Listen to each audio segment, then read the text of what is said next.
Good afternoon. A representative of the Vice President, my sister Jumoke. You're royal. You know, I'll always laugh when nice to see you again this afternoon. And thank you very much for all you've been doing. You are an example of culture that we celebrate and appreciate. Can we appreciate a wonderful royal father? Your Excellency, representing the Nigerian High Commission, good afternoon. I pay my respect and compliments to all of you. The Duke himself, where is he? Who put it all together? And of course, Shegun, we're celebrating your grandfather this evening.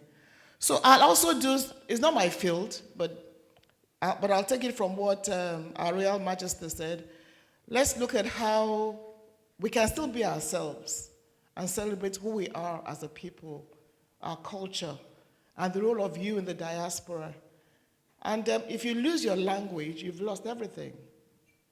And today, most of our children can't even speak our languages. And for those of us here, for those of you in the diaspora, we always have that conversation. And I'm proud, actually, that a lot of you, one of you here, his ringtone is in Hausa. You know, you call him and you hear his daughter speaking Hausa, answering the phone. And I think that is what's celebrating. How do we not feel inferior with who we are as a people? And we shouldn't be inferior. We're actually superior. My son went to a wedding. He came from the US, went to a wedding just 3 weeks ago. It was a wedding between Ibibio and Isoko. And he came back and said, "This is so beautiful. Why did the British do this to us?" So the younger generation, I think we're doing our best, but the younger generation needs to do more. And we need to encourage them to do more in terms of propagating our culture, as the Duke is doing here today, particularly in the diaspora. And today, I think it's better times for us because, as my sister said, at this point in time, our culture seems to be taking over the world. Without government, not because of government, but because of who we are as Nigerians. I was in Belgium in a little restaurant, very small restaurant, and I was shocked that I was hearing a Tiwa Savage song. I'm like, this is just a small restaurant. They don't even know. You know, they're not even known for that. Then we're in Austria on a rooftop, and you're hearing Wizkid.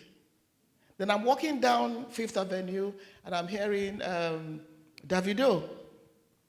And then I'm here in London, when Ashake had his program, and the whole place was sold out. So this is the point that we need to now build on that as a people. And you know what they're also doing? They're helping our children to speak the language, appreciate the culture. And why are they succeeding? Because they're not copying. And that's my message here. Don't copy. Don't copy. If they were copying and trying to rap like others, they would not be who they are. And then for those of you in the diaspora, if you come back home, D'banj left here to come home. If he hadn't come back to Nigeria, he would not have been D'banj. He tells a story all the time. So my message is this. You're excelling here. Fantastic. Great infrastructure. But you need to do things back home. And by that collaboration, you'll be exporting your culture and also giving back to your country, Nigeria.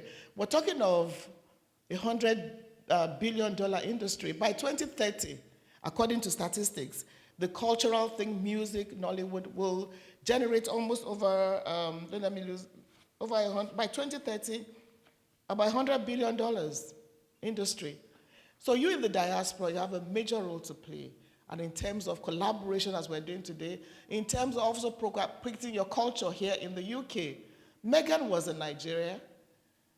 The next day, in fact, I was very surprised. I presented her with complete ashoke, you know. And she said, "Oh, beautiful colors." And I gave her buba, a wraparound, and gele. The next day, she wore the skirt with her own top, with the Carolina Arena top, and it was beautiful. Now it's a trend among younger people. And they're saying, "Oh, the Meghan royalty style." You know? So we can always be creative about our culture. We are beautiful. We are the best. We're colorful. We're vibrant. We're so good that the world envies us. So let's celebrate who we are as a people, as Nigerians. We have our challenges, no doubt about it. But as a people, we are the very best in the world. And I celebrate that every time I talk to Nigerians in the diaspora. So as we talk about culture today, let's challenge ourselves as to what role we'll play to propagate our culture. What role we'll play to encourage our culture, particularly amongst the younger generation of Nigerians in the diaspora. We see a lot of beautiful women here wearing our local fabric. Aren't they all beautiful? Your Excellency, it's not only Madam Gozio, all the women in the room wearing Ankara, please stand up for His Royal Majesty.